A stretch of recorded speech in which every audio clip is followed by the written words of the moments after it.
This is CNN, the most trusted name in news. CNN Chile Radio. Podcast. Siempre. Sentirse bien es más simple de lo que crees.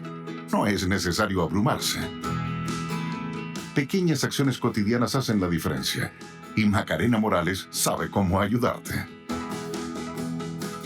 Comienza Bienestar, el podcast en CNN Chile Radio.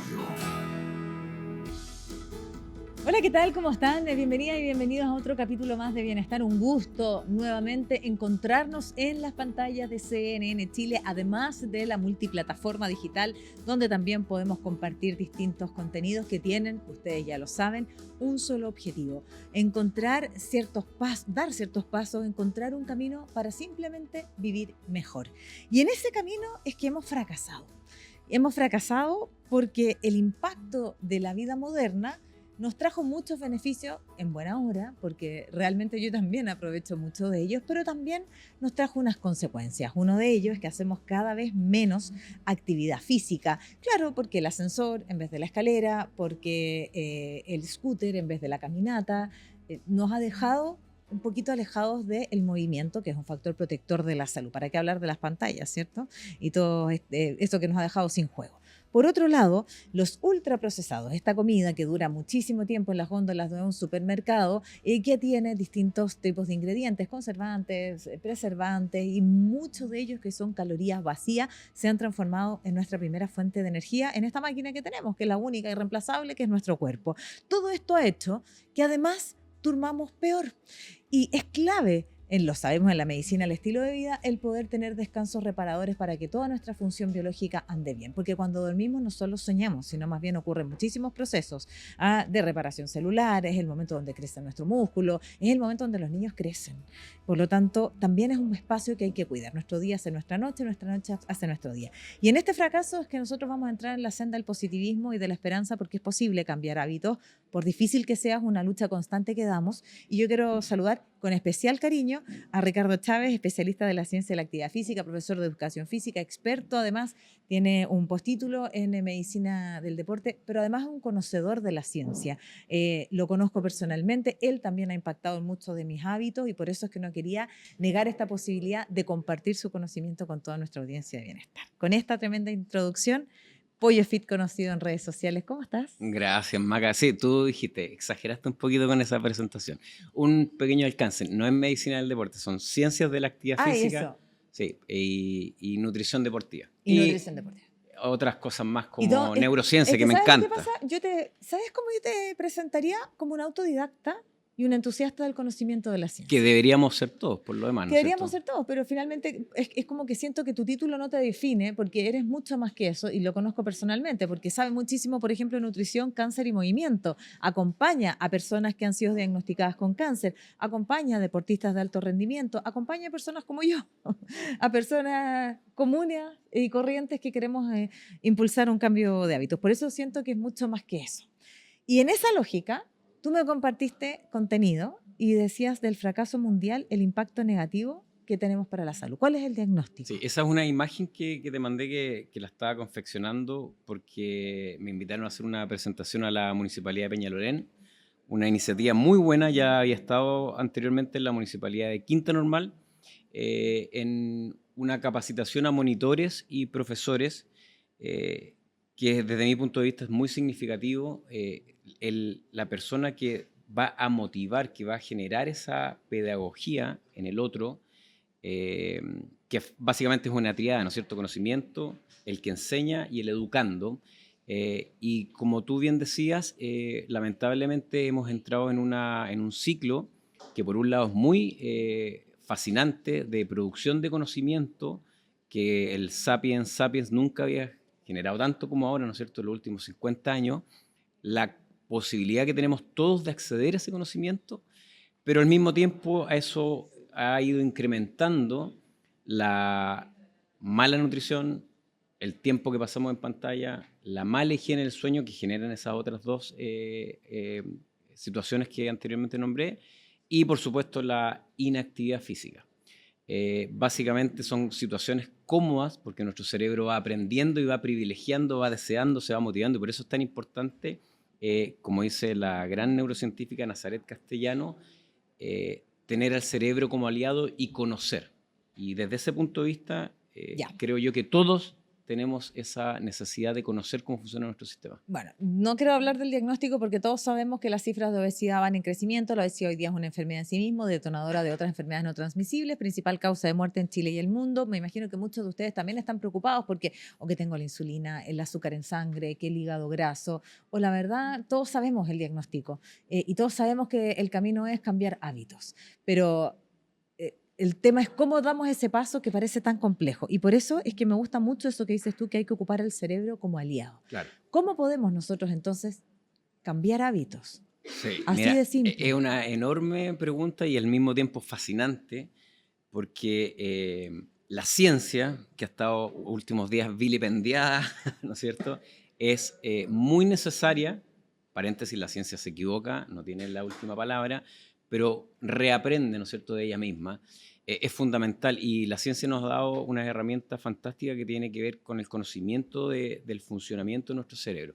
Ya sabemos, por ejemplo, que nuestro cerebro no es inmutable. Hasta 1920 se pensaba que como nacía el cerebro se iba desgastando y no había posibilidades de lo que conocemos ahora, la plasticidad sináptica, ¿no es cierto?, que son esas conexiones entre neuronas, la neurogénesis hipocampal que tiene que ver en áreas tan importantes como la memoria. Entonces, cuando nosotros generamos un hábito, el que sea, bueno o malo, va a tener una respuesta neurobiológica importante. Por ejemplo, veníamos conversando antes, tú despiertas y independiente de todas las cosas que tienes que hacer, sabes que te hace bien y te gusta y deseas y te motivas para ir al gimnasio. Exacto. O para hacer ejercicio en tu casa. Mi irrenunciable. Claro, o eso, o vas en el metro y vas a subir la escalera. Exacto. Porque tu cerebro ya aprendió en áreas profundas, como te comentaba, el hipocampo, con los circuitos dopaminérgicos mesolímbicos que te generan, entre otras cosas, placer y bienestar.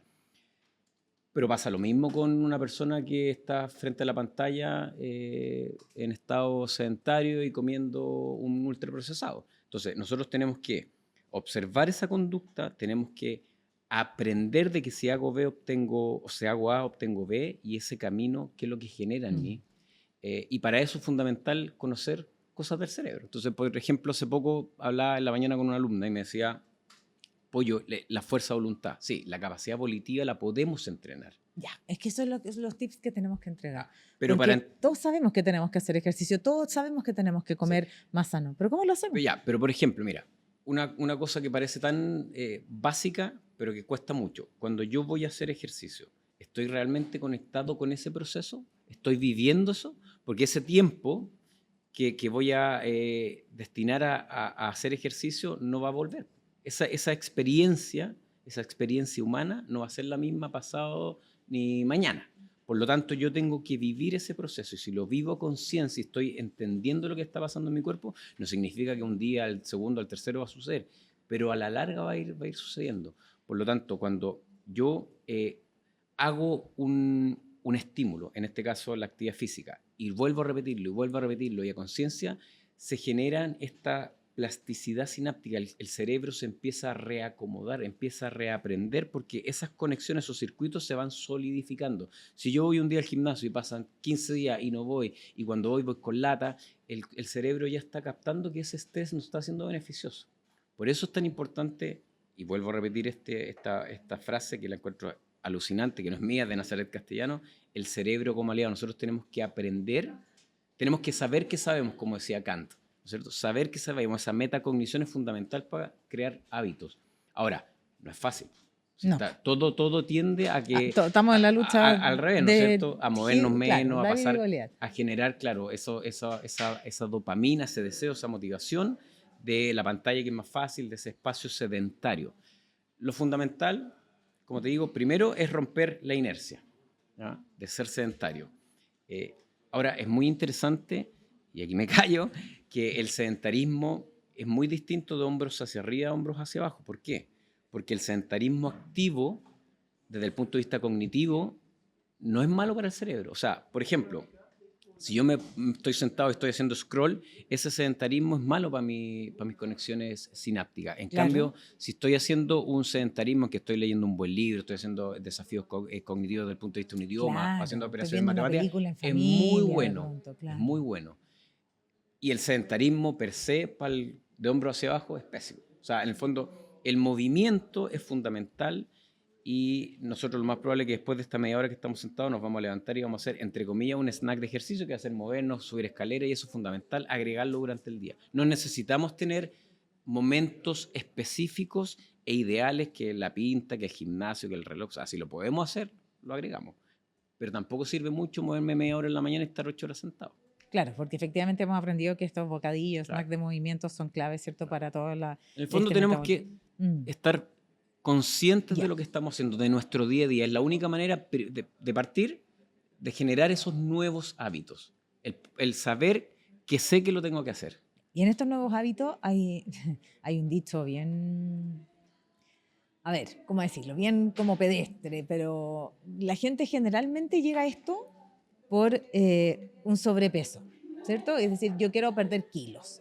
Todos sabemos que los kilos no importan, saben que el músculo pesa más que la grasa, que es la composición corporal y que lo que buscamos es la salud. Pero yo digo que si la llave y la motivación fue esa en buena hora para poder entrar a un cambio de hábito que impacte en la salud. Y como siempre dice el pollo, de pasadita vaya a perder, Claro, grasa, claro. te va a achicar. Sí. Es que no quiero decir peso porque el kilo, no sé, la gente Sí, que tú entrena dijiste pesa composición mucho. corporal, es muy distinto al peso Exacto. propiamente Y ahí tal. quiero saludar a Paulo Valderrama, también otro aliado de Bienestar, que me enseñó en la senda de esto, es cambiar, modificar la composición Claro, corporal. Y en ese sentido, uno siempre dice como el cuerpo se hace un 80% en la cocina y un 20% en el gimnasio. Es una mala frase, no la copien, pero para hacer la analogía. Claro.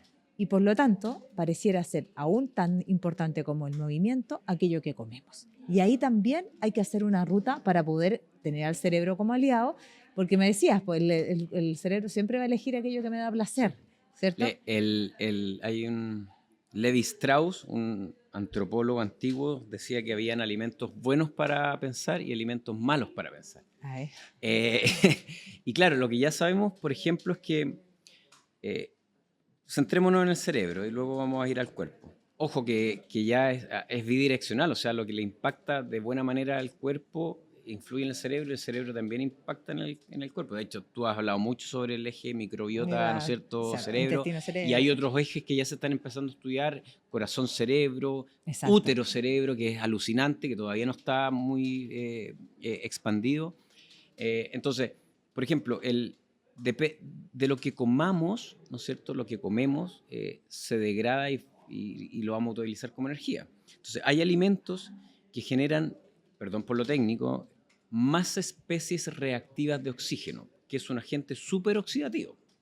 Por lo tanto, cuando hablamos de oxidativo, imagínense una manzana que la dejamos y que se empieza a poner café, ¿no es cierto? ¿Sí? Está oxidando Está con interacción con el oxígeno. Y hay alimentos que generan menos especies reactivas en su combustión. Voy a poner un ejemplo. Si yo me como una palta y me como 10 cucharadas de azúcar, va a generar mucho más especies reactivas ese azúcar.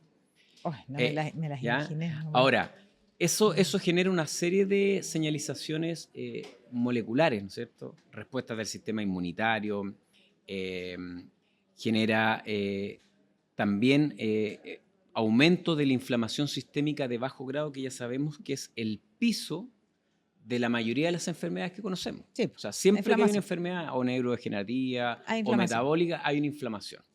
Por lo tanto, es fundamental lo que nosotros ponemos y no ponemos en el plato. Como también es fundamental en el momento que lo hacemos, porque tú hablaste del sueño. O sea, no es lo mismo comer a las 10 de la noche, la comida que sea, versus comerla pudiendo 6:30 o 7. Lo que pasa es que como hemos modificado tanto nuestra estructura, nuestra evolución cultural, hemos tenido que modificar nuestra biología, se ha tenido que adaptar a aquello. Pollo, y avanzando en esto, aquí hay una conversación súper importante que tiene que ver con aquello que a mí me hace bien y lo que a ti te hace bien. Y ahí entramos en el mundo de los mitos, el mundo de los estándares. Que conversaba con una persona, me decía, es que su desayuno es lo más importante. Claro. Sí, le decía yo. Porque me dijo, ¿pero usted qué hora desayuna? Yo desayuno todos los días. Sí. Me podrás preguntar a qué hora rompo mi ayuno, Sí. que no es lo mismo, porque ahí también hay otra confusión. Claro. No, es que no hace bien ayunar. No, es que ¿sabes lo que pasa? Mira, le dije, ¿sabes qué? Esta discusión es tan personalizada, es tan individualizada, y voy a decir lo que yo hago personalmente. A mí me gusta ayunar, últimamente lo hago poco y no pasa nada, y lo que siempre hago, rompo mi ayuno, siempre con proteína de calidad. A mí me resulta y me sale bien, pero esto es un camino muy personal.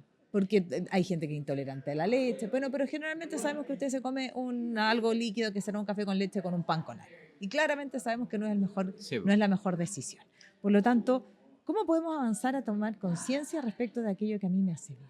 Mira, hay una máxima que no recuerdo, era un genetista, Dobzhansky, no recuerdo muy bien el nombre, pero que decía que nada en biología tiene sentido si no es a la luz o a los ojos de la evolución. En el fondo nosotros tenemos que, sin ser viudos del paleolítico, pensar que seguimos siendo muy similares, ¿no es cierto? Por lo tanto, si yo estoy en una comunidad o los cazadores-recolectores actuales se despiertan si hay comida y tienen hambre, lo más probable es que lo van a hacer. Y de hecho, la gente que lo ha estudiado, cito dos grandes científicos, Ponzer y Lieberman, de la Universidad de Duke y de la Universidad de Harvard, son biólogos evolucionistas.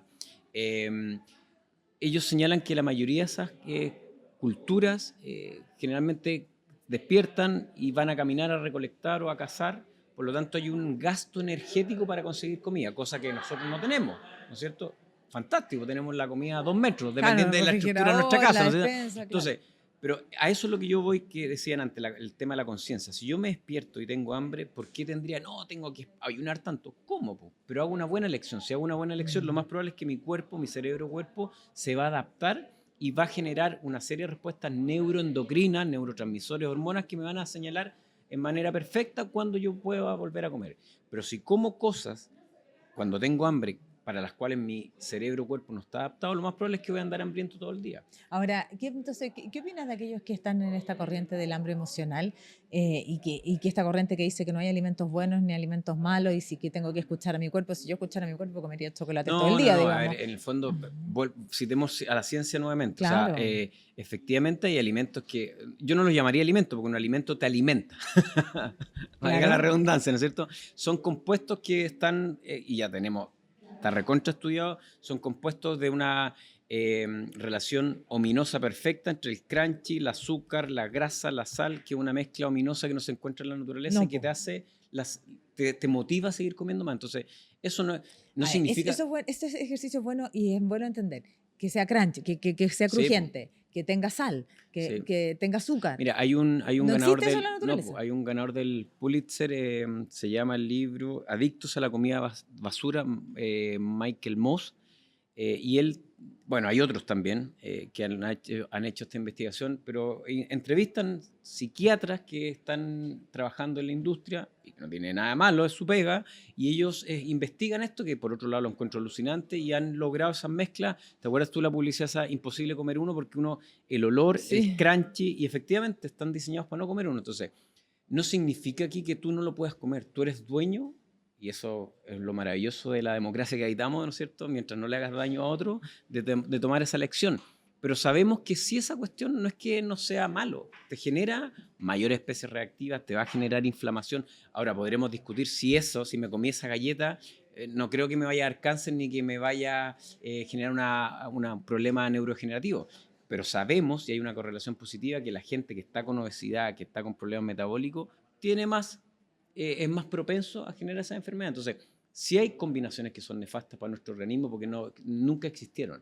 Ahora, el saber que sabemos es fundamental para ver en qué momento entro a consumir eso y si es que me conviene o no, porque hay una periodista sueca que tiene hizo una disertación en un congreso y algo de lo que recuerdo señalaba que Anna Karin Palm señalaba que nuestro cuerpo es la morada del yo, la casa del alma, pero también puede ser nuestra mochila y puede ser nuestro karma. Entonces, en el fondo, si es lo único que tenemos, este envase, ¿no es cierto? Y que es tan maravilloso y cuando lo conocemos realmente, ¿por qué lo tendría que dañar? Es que me da placer. Sí, pero yo puedo aprender a generar placer por otro lado. No estoy diciendo que no se pueda entrar ni comer esas cosas, pero efectivamente son cosas que te van a hacer comer más de lo Lo que que pasa es que necesitas.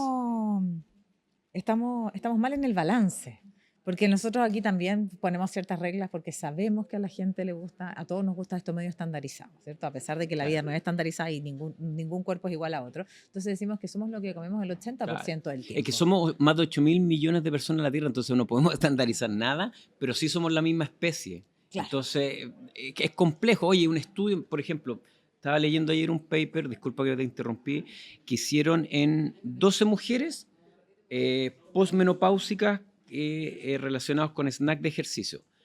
Y vieron que si hacían un paralelo entre el snack de ejercicio y un HIIT, o sea, entrenamientos de alta intensidad, versus ese snack de ejercicio repartido durante el día, una de las preguntas que era cómo lo había sentido. Entonces, la mayoría de las mujeres se sentían mejor haciendo el snack de ejercicio. Eso no significa que lo pueda extrapolar a todo, pero te crea una luz de que, oye, a lo mejor ese camino, para la persona que no tiene la posibilidad o no le gusta ir al gimnasio, a lo mejor si yo le digo que haga 4 veces tal ejercicio, puede ser bueno. Pero fue un estudio en Estados Unidos con 12 mujeres bajo ciertos requisitos. Entonces pasa lo mismo con la comida. Oye, cierta población pasó tal y cual cosa. ¿Lo podré extrapolar? Bueno, lo que yo veo y hago con la gente con la que trabajo, mira, pasó tal cosa, ¿te parece que experimentemos? Veamos lo que resulta, reflexionemos. Oye, hice tal cosa, obtuve esto, me gustó, reflexiono. Oye, salí con una amiga y me comí una torta, me tomé, no sé, unas piscolas. Bueno, y no, me siento pésimo. Bueno, esa es tu reflexión. No hay castigo, no debe haber castigo en el error, entre comillas error, solamente reflexión, aprendizaje. Y eso se trata. Tú decías, oye, a mí me acomoda a lo mejor no ir de la cama a la cocina, sino moverme antes y después evalúo, valoro si puedo comer o no o puedo comer. Si después voy a tener una pega de entrevista, entonces a lo mejor me va a dar hambre, ya, salgo de la casa con comida. Pero eso no puede ser, es como cuando de repente los influencers dicen, oye, el desayuno debe ser, y yo digo, qué poca sorpresa para la vida. Pues si yo me voy a morir en 50 años más, voy a estar todos los días tomando desayuno a las 8, a las 9, a las 10 comiendo. Yo desayuno más o menos todos los días lo mismo, pero esa es mi... Pero a eso es lo que voy, en el fondo tiene que haber una conexión más profunda. No, sí, digo porque en el fondo mi elección es aprovechar el tiempo, entonces voy con los huevos. Pero respecto a esa reflexión que tú haces y utilizar el cerebro en favor nuestro de poder mejorar hábitos, tú hablabas de algo que es re importante y te escuchaba atentamente, porque lo más importante tampoco es lidiar con esa culpa, porque no pasa nada. Pero lo cierto también entender que hay relaciones sociales. Yo, por ejemplo, y te lo digo súper personalmente, y tú me conoces muchos años, durante muchos años yo fui súper estricta y salirme era un problema, pero porque, bueno, uno transita por sus propios viajes y de repente te encontrás en la vida social y no pasa nada si me como algo distinto, porque entreno y, como dices tú, hago mi ejercicio y tengo calma en eso y soy lo que como el 80% del tiempo y trato el 80% de elegir algo que a esta máquina no le haga mal. Lo intento. ¿Cuál será el resultado largo? No lo sabemos. Pero respecto a esa importante reflexión, también las relaciones humanas nos protegen, son factores protectores de la salud. Por los pilares del bienestar aquí los recalcamos, la alimentación, el movimiento, el descanso reparador y las conexiones sociales. Y ahí también hay algo que nos genera a nosotros, porque cuando yo me vinculo con alguien, cuando yo hablo con el pollo, que es amigo mío, lo paso bien cuando nos juntamos una vez al año allí, ¿cierto? En ese café que nos tomamos en la playa, lo paso bien. Porque algo pasa físicamente. ¿Cómo ves tú, en términos integrales, que estamos como sociedad? Y quiero poner el énfasis en algo que nos cuesta mucho, porque hay baja percepción de riesgo de no movernos y de comer mal y de vincularnos a través de las pantallas. Lo vamos a ver en el impacto cuando nuestros niños se mueran antes, cuando nuestros niños desarrollen enfermedades no transmisibles a más temprana edad.